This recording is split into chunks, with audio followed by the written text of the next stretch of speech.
ایک آپ کے سامنے میں حدیث پڑھنا چاہتا ہوں. اپنے جوانوں کی توجہ، غفلت میں زندگی گزارنے والوں، قبروں کو بھولنے والوں، میدان محشر کو بھولنے والوں، اللہ کے رسول غیب دا نبی مصطفیٰ کریم رؤوف الرحیم صلی اللہ علیہ وآلہ وسلم ارشاد فرماتے ہیں جب انسان مرنے لگتا ہے، جب انسان کو موت آتی ہے، جب انسان دنیا سے جانے لگتا ہے تو اس وقت اس کے پاس 5 فرشتے آتے ہیں اور 5 فرشتے مختلف انداز میں اس سے گفتگو کرتے ہیں، مختلف مراحل پر اس سے مخاطب ہوتے ہیں، اس سے بات کرتے ہیں. آئیے وہ 5 فرشتوں کی صدا کیا ہے میں آپ کے سامنے حدیث پاک کی روشنی میں پیش کرتا ہوں. ذرا توجہ کرنا. یاد رکھو میرے بھائی، دنیا میں کون رہا جو ہم رہیں گے. یہ دنیا سرائے فانی ہے، جگہ جی لگانے کی دنیا نہیں ہے. یہ عبرت کی جا ہے، تماشا نہیں ہے. جوانی کے غرور اور گھمنڈ میں خدا کے غضب کو چیلنج کرنے والوں، جوانی کے نشے میں خدا کے دین کو پیٹ کے پیچھے ڈالنے والوں، ایک وقت وہ آئے گا جب موت کی تلوار جو انسان کے سر پہ لٹک رہی ہے، انسان کی روح اور جسم میں وہ جدائی پیدا کرنے کے لیے آئے گی. اس وقت رونا ہوگا، اس وقت پچھتانا ہوگا. موت سے کوئی نہیں بچ سکتا. میرا اللہ فرماتا ہے اینما تکونوا یدرککم الموت ولو کنتم فی بروج مشیدہ. اگر مضبوط قلعوں میں جا کر کے چھپ جاؤ گے تو وہاں بھی تمہیں موت آ کر کے رہے گی. اللہ اکبر. موت نے آنا ہے. ہم نے آخرت کو بھلا دیا، آخرت کو فراموش کیا، اسی لیے گناہ پر جری ہو گئے. جھوٹ بولتے ہیں، جھوٹ کو گناہ بھی نہیں سمجھتے. جرائم کرتے ہیں، جرائم کو گناہ بھی نہیں سمجھتے. آئیے اللہ کے رسول صلی اللہ علیہ وآلہ وسلم کا فرمان سنیے اور سوچئے ہمیں کس گھاٹی سے گزرنا ہے، کس منزل سے گزرنا ہے جسے موت کہتے ہیں. موت وہ کیسی گھاٹی ہے، وہ کیسی گھاٹی ہے، اس کا حال کیا ہے. آئیے پہلے تو میں آپ کے سامنے یہ عرض کروں کہ موت آتی کیسے ہے. موت کیسے آتی ہے؟ لوگ سمجھتے ہیں انسان بستر پہ پڑا بڑا ہی سکون سے مر رہا ہے. میرے بھائیو اللہ اکبر، اتنے سکون سے انسان نہیں جاتا جتنے سکون سے وہ بستر پہ پڑا رہتا ہے. یہ اللہ کی حکمت ہے. ہاتھوں سے، پیروں سے، زبان سے میرا اللہ طاقت چھین لیتا ہے. اگر اللہ لوگوں کی طاقت ہاتھ پیر کی نہ چھینے تو جب جانور ذبح ہوتا ہے تو وہ کس طرح تڑپتا ہے، اس سے زیادہ انسان تڑپے. حدیث پاک کا مفہوم ہے اگر انسان کی طاقت نہ چھینی جائے مرتے وقت تو انسان جنگلوں میں پاگلوں کی طرح پھرتا رہے، دوڑتا پھرے. انسان کی کیفیت یہ ہو.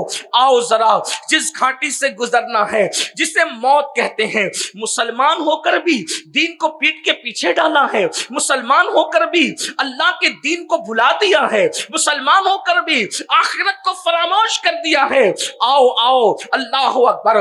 حضرت سیدنا عبداللہ ابن عمرو ابن عاص رضی اللہ تعالی عنہما ارشاد فرماتے ہیں کہ میں نے اپنے والد حضرت عمرو ابن عاص سے پوچھا بابا یہ بتائیں کہ انسان کو جب موت آتی ہے تو موت کے وقت اس کی کیفیت کیا ہوتی ہے. تو حضرت عمرو ابن عاص فرماتے ہیں اللہ اکبر، جیسے انسان زمین اور آسمان کو سمیٹ کر انسان کے سینے پہ رکھ دیا جائے تو کتنا بوجھ محسوس ہوگا، اس طرح کا بوجھ انسان کو موت کے وقت محسوس ہوتا ہے. عمرو ابن عاص ارشاد فرماتے ہیں اللہ اکبر، میرے بیٹے عبداللہ جب انسان کو موت آتی ہے تو یوں لگتا ہے کہ جیسے وہ ناک سے سانس نہیں لے رہا ہے بلکہ سوئی کے ناکے سے سانس لے رہا ہے. انسان کی کیفیت یہ ہوتی ہے. اور پھر فرماتے ہیں میرے بیٹے عبداللہ تو موت کی کیفیت پوچھ رہا ہے، اگر کسی انسان کے پیٹ میں ببول کا درخت اگا دیا جائے اور اس کو نیچے سے کوئی طاقتور انسان کھینچے تو اس وقت انسان کی کیفیت کیا ہوگی. اسی طرح انسان کے جسم کی کیفیت ہوتی ہے. کتنی بڑی گھاٹی سے گزرنا ہے. کانوں میں ایئر فون لگا کر گانوں سے جھومنے والوں، اللہ کے خوف میں رونے کی بجائے ہیرو ہیروئن کی جدائی کے مناظر دیکھ کے رونے والوں، اپنی موت کو یاد کر کے، موت کی تکلیف کو یاد کر کے اللہ کے